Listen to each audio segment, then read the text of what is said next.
Semana passada faleceu aos 87 anos William Friedkin, depois de uma longa carreira como diretor e como um dos grandes nomes do século XX do cinema. Ele veio de uma era conhecida como a Nova Hollywood, de diretores jovens que estavam revolucionando o cinema e mudando todo o jogo da época.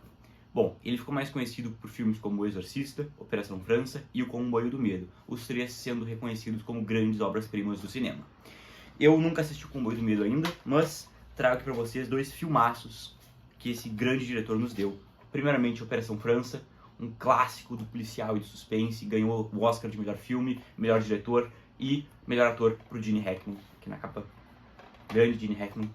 E também dirigiu O Exorcista, que pra mim é um dos melhores filmes de terror já feitos, grandíssimo filme, e hoje falo pra vocês um pouco mais sobre isso aqui.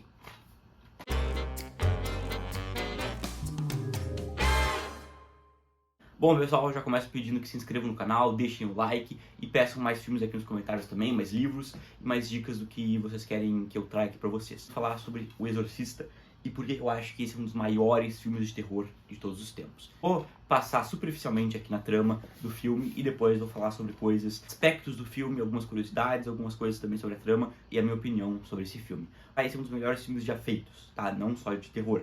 E eu acho que isso é muito importante, porque eu acho que hoje em dia as pessoas que trabalham com cinema muito mais querem fazer um filme de terror do que um bom filme. E não tem como fazer um bom filme de terror sem fazer um bom filme. E é o que esse filme aqui faz.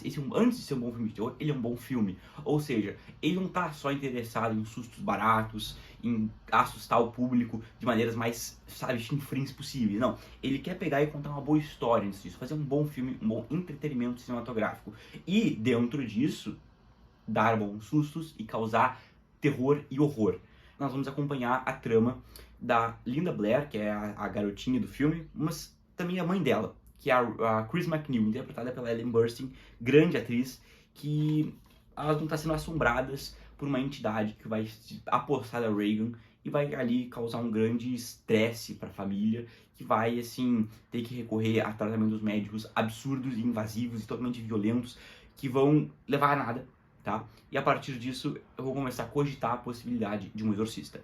O começo do filme, agora eu vou entrar assim, essa análise vai ser sem spoilers até certo ponto, depois eu vou dar um aviso e vou falar sobre spoilers. O começo do filme vai trazer o padre Lancaster Mary, interpretado pelo Max von Sydow, que vai estar ali no Iraque fazendo várias escavações, onde ele vai se reencontrar com um inimigo do passado, o demônio Pazuzu, que através de uma estátua vai ser lembrado pelo padre que já enfrentou ele no passado num exorcismo ocorrido há 10 anos. O filme se passa na década de 70, então nós presumimos que seja ali nos anos 60, né?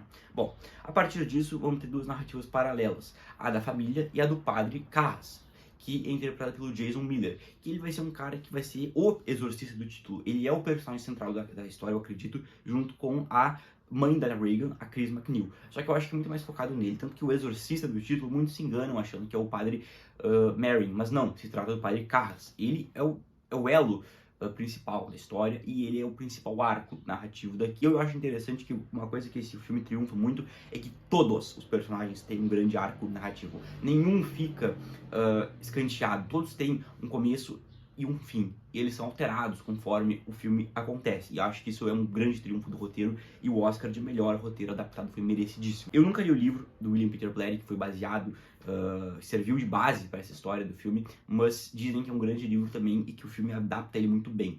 Bom, mas o seguinte, todos os personagens, como eu dizia, têm o seu arco. Tem o arco da Regan, que começa com uma garotinha que quer, obviamente, fazer essas coisas de criança, mas que vai ter um grande desafio de ter que sofrer todas essas os danos causados pela possessão demoníaca e, claro, ela vai amadurecer conforme a história avança. A trama da mãe dela, a Chris, que vai ser uma mãe que vai estar enfrentando grandes problemas. Ela tem um emprego como atriz, que ela é muito famosa, mas ela também tem que lidar com a doença da filha, que a princípio pode ser um quadro de esquizofrenia, uma coisa extremamente desagradável e preocupante. E também vai ter que lidar com o estresse familiar do pai ausente, da Regan, que é um cara que parece que não tá nem aí. E ela vai ter que conciliar a vida familiar com a vida profissional e depois com essa grande dificuldade que vai abalar totalmente a vida dela. E principalmente agora o principal arco, Padre Carras, né, que vai ser um padre e psiquiatra, isso é importantíssimo, lidar com o dilema fé e ciência, e também vai ter que lidar com a perda da fé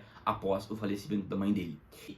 o padre Merrin, que vai ter que, sabe, buscar forças, ele já tem idade, ele tem alguns problemas cardíacos, é dito ali, e ele vai ter que mais uma vez reunir forças para encarar esse inimigo que ele já encarou no passado, que quase matou ele. Ele vai ter o arco que, para mim, na minha opinião, ele é um pouco mais subdesenvolvido, que é o do investigador, tá? Que é o interpretado pelo Lee Jacob, que ele fica um pouco escanteado, tá? Mas eu acho que com o corte do diretor, e depois eu falo um pouco mais sobre isso também, ele tem mais um final mais digno, e ele vai ser um cara que vai ter que lidar ali, ele tem que cumprir a obrigação dele de desvendar os assassinatos que estão acontecendo e tal, mas ele vai acabar, sabe, se compadecendo com essa família que tá passando por essa dificuldade, e aí vai ter uma nova compreensão da própria fé. O padre Dyer, que vai ser um padre ali que vai estar tentando toda hora ajudar o padre Carras e ser meio que uma espécie de ponte entre ele e a redescoberta da fé. Todos esses arcos são extremamente bem trabalhados, é muito interessante acompanhar os personagens. E agora também eu quero falar um pouco sobre a versão do diretor, né? Que essa aqui foi lançada no ano 2000, a versão que você nunca viu, com 11 minutos de cenas inéditas. Eu acho que o filme original, eu já vi os 2 cortes, eu acho que o filme original é muito bom, mas eu acho que, assim, olha, com essa versão do diretor é ainda mais aprofundado e ainda melhor. Algumas cenas são adicionadas, tá? Eu vou só abrir esse parênteses aqui primeiro, que tem uma cena muito interessante que não fica tão abrupto as mudanças comportamentais da Regan. Tem o primeiro exame dela, que ela se mostra extremamente agressiva, então começa mais sutil a forma que ela vai ter as mudanças, né? E também vai ter vários momentos que vai ter mais a presença do vilão, Pazuzu, colocado ali nos cenários, naqueles flashes que tem ali, que dão uma espécie de jumpscares, mas são jumpscares eficientes, não são jumpscares assim, só pra assustar. Como a aura do filme é muito mais assustadora que esses jumpscares, não é o único artifício do filme que tem que ficar usando isso a exaustão, não, é simplesmente um complemento. Eu acho que isso aqui adiciona muito, né? Também eu gostaria de falar das outras cenas, mas eu vou falar agora mais da parte com spoilers. E eu queria dizer por que esse filme é tão bom, por causa que assim, olha, como eu falei, todos os personagens têm um arco, só que assim, ele tem alguma coisa a dizer, sabe? Ele tem uma mensagem, ele tem assim. Então agora eu vou entrar em território de spoilers, quem não quiser spoilers pode se retirar do vídeo, e eu agradeço e peço que não se esqueçam do like, de comentar, compartilhar e sugerir mais filmes. E em breve eu também pretendo ler O Exorcista e trazer uma análise do livro, mas por enquanto é só isso. Vou começar. Eu acho que é o seguinte, eu acho que esse filme é tão bom, cara, por causa que assim, ele traz reflexões importantíssimas. Por exemplo, enquanto muitas pessoas na época criticaram o filme dizendo que o filme era uma heresia, que era contra a igreja, muito pelo contrário, extremamente pelo contrário, não é? É o oposto, tá? É o oposto. É um filme que tem uma mensagem super positiva e que enaltece a igreja. Claro, eu acho que não a igreja em si como entidade, mas a religião cristã em si. É um filme que, na minha visão, não tá difamando o catolicismo, a religião cristã, não, muito pelo contrário, tá enaltecendo. E não só isso, tá ainda mais, tá passando uma mensagem positiva e uma resolução que fé e ciência podem coexistir, uma não tem que sobrepor a outra. Elas andam em conjunto. Por exemplo, isso é simbolizado na figura do padre Carras, que é um psiquiatra, representa a ciência, e um padre. E por mais que no filme ele tenha esse conflito, e muitas vezes ele vá optar pela ciência, pelo racionalismo, ele vai acabar no final do filme conseguindo unir as duas coisas. Assim como outros personagens representam a fé e a ciência, o investigador a ciência, e o padre Dyer também a fé, e eles acabam no final se unindo. E acaba no final não tendo que escolher entre fé e ciência, mas usando os dois para se complementarem e chegarem nas melhores soluções possíveis. Carras vai ao longo do filme perdendo a fé, né? E vai acabar, quando ele entra em contato com o caso da Regan, ele vai tentar usar o racionalismo, mas chega um ponto que ele vê que não vai funcionar aquilo, que por mais que tenha sido bom, tenha levado isso ele até um determinado ponto, ele vai precisar usar a fé. E através do contato com o caso da Regan, ele vai se reconectar com a própria fé e vai, no final, se tornar o grande herói dessa história. O padre Carras é o grande herói dessa história. Ele é um herói, claro, que tem suas contradições e tal, mas no final ele vai ser o grande herói dessa história. E no final do filme, depois da morte do padre Merrin, que falece ali no exorcismo, que acaba sucumbindo à doença dele, que entrega a própria vida para conseguir fazer o bem, o padre Carras vai acabar seguindo o mesmo caminho. E no final, ele se prova ser um homem que, por mais que tenha questionado a própria fé, de uma fé inabalável, que por mais que ele tenha, em alguns momentos, tendo dúvidas ali, a fé nunca abandonou ele. É muito interessante isso, porque no final do filme, quando ele vê ali o padre Merrin morto, ele acaba tendo um ataque de raiva, ele acaba lutando ali com a Regan possuída, que é muito mais o Pazuzu do que a própria Reagan, né? E ele acaba se sacrificando para salvar o Reagan, né? E muito interessante, né? Porque não só isso, no sacrifício dele, ele só comprova o valor máximo do cristianismo, que é amar o próximo como amas a ti mesmo. E ele demonstrou esse amor a Reagan, que foi um amor semelhante ao que Jesus Cristo demonstrou aos humanos, né? Aos filhos de Deus. E no final, ele não só se prova um herói, capaz de sacrifício heróico, né? E ele ainda por cima se mostra mais forte que o próprio demônio, né? Quando ele chama ali o vilão para largar Reagan e tomar controle dele, se sacrificando no processo, tem uma cena ali que acaba que o Pazuzu acaba arrancando fora um medalhão que ele tem, que seria o que significava uma proteção para ele, mas não isso, ele não depende daquilo, afeta dentro dele. É muito legal essa parte, é muito interessante, porque depois que o demônio possui ele ainda consegue se mostrar no controle, derrotar o demônio internamente, e através desse sacrifício ele se mostra mais forte que ele e diz não. E aí ele se sacrifica pulando a janela, se livrando do demônio, salvando a Reagan. E obviamente no processo acaba falecendo, mas ele se mostra o grande herói do filme. E acaba se mostrando, e o filme acaba passando uma mensagem muito positiva em relação à fé. Claro, houve sacrifícios, a perda do Padre Merrin, a perda do próprio Padre Carras, mas no final o filme passa uma mensagem muito positiva e de esperança, né?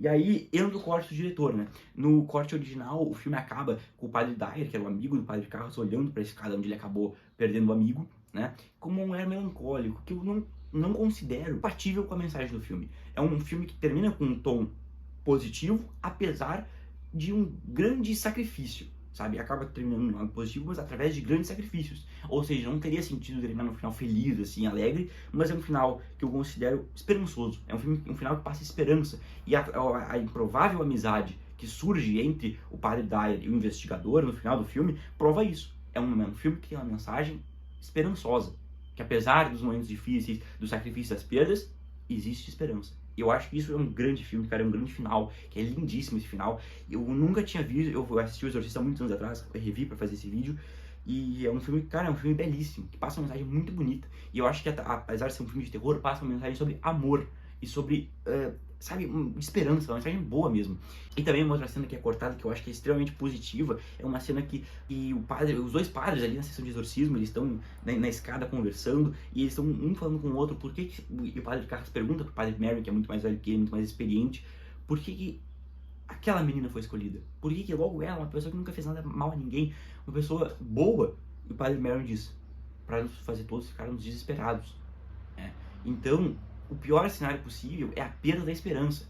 O Padre Carras, através do sacrifício, ele recupera a esperança. E não só recupera a esperança para si, mas para os outros, sabe? Então, pro próprio investigador, pro Padre Dyer, que através de, mesmo tendo perdido um amigo, tem a sua experiência, a sua esperança renovada.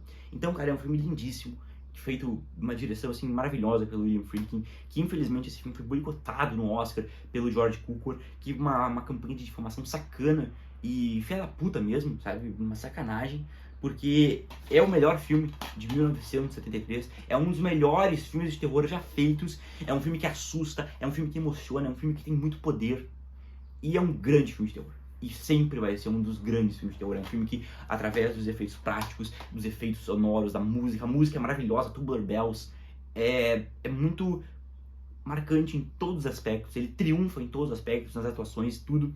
É um grande filmaço, é um filme perturbador também, que nos momentos de susto, de medo, a Reagan com todas aquelas feridas e aquelas pústulas no rosto ali, é agoniante, mas que passa no final uma mensagem super positiva e que não deve ser ignorada por ninguém. É um filme, cara, realmente muito, muito bom, que é nota 10, assim, não tem outra nota para esse filme sem ser 10.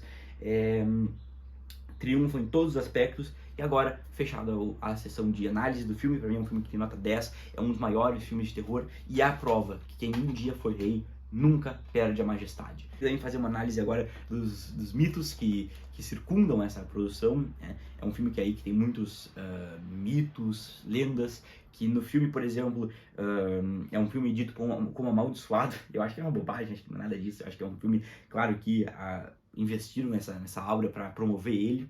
Eu acho que, por mais que seja muito eficiente, eu acho que na verdade não, acho que é um filme, claro, teve ali alguns problemas de bastidores, mas nada que não aconteça em outra produção. Eu acho que tiveram muitas coincidências também, mas, por exemplo, é pra citar a morte do Jack McGowan, que faz ali o Burke, que é o primeiro personagem a morrer no filme, e ele acabou morrendo poucas semanas antes do filme estrear. Ele terminou as cenas dele, logo ele morreu de uma pneumonia, mas eu acho que é isso. O Max von Sydow também perdeu um irmão, houve uns problemas ali, tipo, um vigia foi morto a tiros, o cara que cuidava ali da refrigeração do set morreu de uma forma misteriosa, teve a esposa, acho que não sei se era um cara que trabalhava com efeitos visuais, perdeu o bebê, mas tudo isso são coisas que as pessoas estão suscetíveis a acontecer. E eu não duvido que qualquer outra produção, com o número de pessoas que trabalham em uma produção cinematográfica, não tenha acontecido coisa parecida. Então eu acho que isso é muito...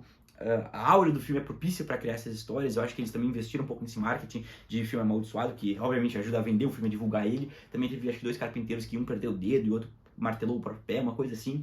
E eu acho que é isso. E também teve, claro, acidentes ali, por exemplo, no set, aquela cena que a Regan espanca a mãe, a atriz, a Ellen Burstyn, acabou se ferindo, e o grito que ela dá é real. Eu acho que um dos grandes também, coisa que aconteceu, foi o próprio diretor, William Friedkin, que ficou atirando pra cima com armas no set pra assustar o ator que faz o Padre Carlos, o Jason Miller. Também teve uma cena que ele bufeteou um outro ator que faz o Padre Dyer, que é um padre de verdade, na vida real, né?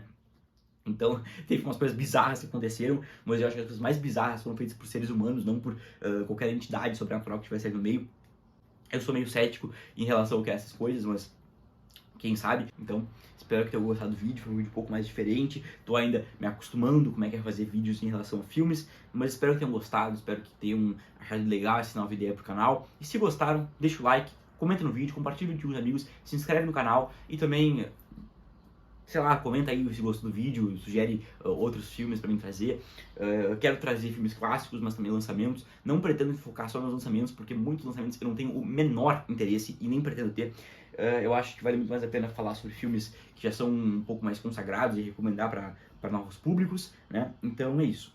Se perguntarem qual é o melhor filme de terror já feito, O Exorcista é um dos maiores candidatos, né? Então é isso, pessoal. Esse é um filmaço, sabe? Essa cena aqui também é maravilhosa, a chegada do Exorcista, maravilhoso. Esse filme é assim, ó, nota 1000, sabe? Então é isso, pessoal. Espero que tenham gostado. Até a próxima. Um grande abraço.